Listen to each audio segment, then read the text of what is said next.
Hello friends, welcome to my garden. आज हम बात करेंगे कि प्लांट में खाद कितने दिन और कौन से टाइम में और कैसे देनी चाहिए। तो फ्रेंड, वीडियो में अंत तक बने रहिए और वीडियो आप लोगों को कैसी लगी कमेंट करके ज़रूर बताइए। तो जब यहाँ खाद की बात हो रही है तो यह भी हमें पता होना चाहिए कि खाद क्यों देनी चाहिए। तो खाद हमें इसलिए देनी चाहिए कि जो भी आपने प्लांट अपने गार्डन में लगाए हुए हैं उसकी ग्रोथ अच्छी हो और उस पर बहुत अच्छे मात्रा में फल फूल लगे। तो पहला सवाल हमारा यह रहता है कि प्लांट कितना बड़ा हो कि उस पर हम खाद देना स्टार्ट कर सकते हैं। तो आप अपने प्लांट को बीज से लगाते हैं तो वह जब 4 से 5 इंच का हो जाता है तब आप उसमें खाद दे सकते हैं। और अगर आप जब कटिंग से कोई प्लांट लगाते हैं तो तब तक खाद ना दें जब तक उस पर आपको कोई न्यू ग्रोथ ना दिखे। अगर जब आपको न्यू ग्रोथ दिखने लगे तो आप खाद डाल सकते हैं और लिक्विड फॉर्म में ही खाद डालें। जब प्लांट छोटा होता है तो अ, और जब प्लांट छोटा होता है तो अगर आप उसमें सूखे फॉर्म में खाद डालेंगे तो उसमें आप डीप गुड़ाई भी करेंगे जिससे प्लांट की रूट डिस्टर्ब होगी। इसमें आपको आपका प्लांट सूख भी सकता है क्योंकि जब प्लांट छोटा होता है तो उसकी रूट ज़्यादा मैच्योर नहीं होती है। तो फ्रेंड, आप लोग ज़्यादा से ज़्यादा कोशिश करें कि अपने छोटे प्लांट को लिक्विड फॉर्म में ही खाद डालें। अब दूसरा सवाल हमारा ये रहता है कि कौन से टाइम पर हमें खाद देनी चाहिए। तो खाद हमें हमेशा शाम के टाइम में ही देनी चाहिए। आप लोगों के मन में ये भी आएगा कि शाम में ही क्यों देनी चाहिए, मॉर्निंग में भी तो दे सकते हैं। तो मॉर्निंग में आप दे सकते हैं मगर उतना बेनिफिट नहीं होता है जितना कि आप इवनिंग टाइम में देते हैं।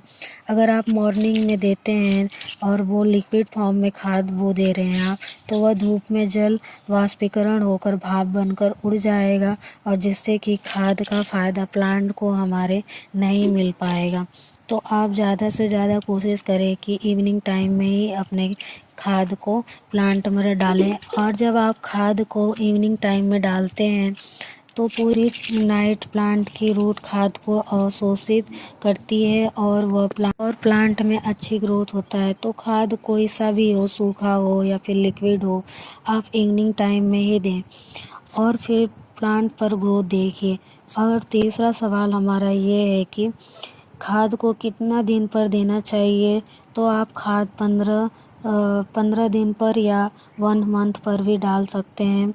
बट इसमें आपको कुछ बातों का भी ध्यान देने की आवश्यकता है कि आप जब खाद डाल रहे हैं तो अपने प्लांट पर वो ज़्यादा शक्तिशाली और केमिकल युक्त तो नहीं है और आपको प्लांट की साइज के हिसाब से ही खाद भी कम या ज़्यादा दे सकते हैं। अगर आपका प्लांट ज़्यादा छोटा है तो खाद कम ही डालिए और ज़्यादा बड़ा है तो उसके हिसाब से डालिए। और जब आप किचन वेस्ट खाद अपने प्लांट में डालते हैं तो उसमें अगर आपने खाद को ज़्यादा भी दे दिया है तो कोई नुकसान नहीं होता है। और जब आप केमिकल युक्त या फिर ज़्यादा शक्तिशाली खाद का उपयोग करते हैं तो वो आपके प्लांट को सुखा भी सकता है।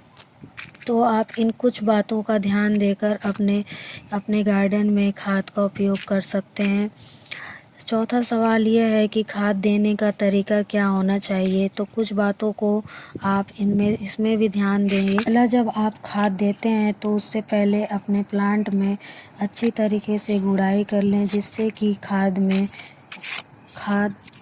कि खाद सॉइल में अच्छी तरीके से मिक्स हो जाए। और दूसरी बात यह है कि जब आपको खाद देनी है तो उससे पहले आप अपने प्लांट में एक टाइम वाटरिंग ना करें। मतलब कि आपकी सॉइल पूरी तरीके से सूखी होनी चाहिए, तब जाकर आप खाद दे सकते हैं।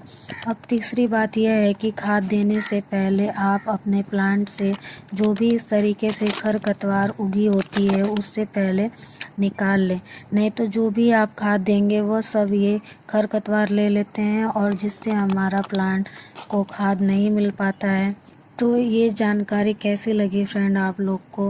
और इन कुछ बातों का ध्यान देकर आप अपने गार्डनिंग कर सकते हैं जिससे कि अच्छा रिजल्ट मिलेगा। और जब रिजल्ट अच्छा मिलता है तो